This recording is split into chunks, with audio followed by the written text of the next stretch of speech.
बिस्मिल्लाहिर्रहमानिर्रहीम। जैसे कि आप लोगों को पता है कि हमने एसिड बेस एंड साल्ट को स्टार्ट किया हुआ था। हम एसिड के बारे में पढ़ चुके हैं, हम बेस के बारे में भी पढ़ चुके हैं और इसके बाद हमने साल्ट पढ़ा है। साल्ट के मुख्तलिफ टाइप्स पढ़े हैं, नॉर्मल साल्ट और एसिडिक साल्ट। तो बेसिक साल्ट को स्टार्ट करने से पहले हम थोड़ा सा बेस के बारे में पढ़ेंगे कि बेस हमारे पास क्या चीज़ होता है। तो चैप्टर के स्टार्ट में हम ये पढ़ चुके हैं, अकॉर्डिंग टू अर्हीनियस कंसेप्ट बेस हमारे पास ऐसा सब्सटेंस होता है जिसका अगर हम एक्वस सॉल्यूशन बना ले तो वो अगर हमें हाइड्रोक्सल आयन प्रोवाइड करे, मीन OH आयन प्रोवाइड करे, तो इट्स मीन कि ये हमारे पास बेस होगा। फॉर एग्ज़ाम्पल अगर हम यहाँ पर एग्ज़ाम्पल ले सोडियम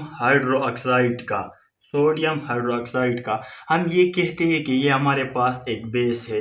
तो किस तरह ये हमारे पास एक बेस है? अगर हम इसका एक्वस सॉल्यूशन बना ले, इसको हम वाटर में डिज़ोल्व कर ले, ये हमें अगर OH माइनस आयन प्रोवाइड कर ले तो हमें ये पता लग जाएगा कि ये हमारे पास एक बेस होगा। अब यहाँ पर हमने लिखा है पॉलीहाइड्रोक्सी बेस, यानी यहाँ पर तीन वर्ड्स है।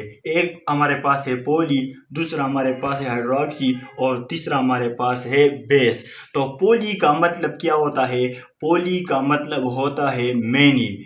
हाइड्रोक्सी का मतलब है ये हाइड्रोक्सल से निकला हुआ है और बेस हमारे पास बेस होता है। तो अब इस टर्मिनोलॉजी का मतलब क्या हुआ?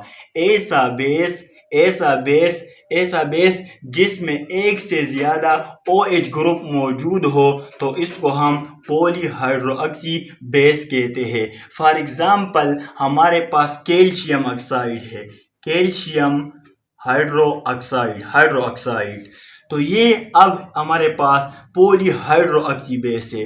क्यों पॉलीहाइड्रोक्सी बेस है? क्योंकि यहाँ पर हाइड्रोक्सल ग्रुप कितने हैं? 2 है हमारे पास, तो इस वजह से हम इसको पॉलीहाइड्रोक्सी बेस कहते हैं।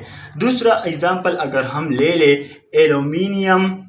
एल्युमिनियम हाइड्रोक्साइड, यहाँ पर हाइड्रोक्सल ग्रुप कितने हैं? यहाँ पर हमारे पास हाइड्रोक्सल ग्रुप 3 है, तो ये भी हमारे पास पॉलीहाइड्रोक्सी बेस है। तो ये एक टर्मिनोलॉजी थी जिसको हम बेसिक साल्ट में यूज़ करेंगे, तो इसी वजह से हमने लेक्चर से पहले इसको पढ़ लिया। Okay, thank.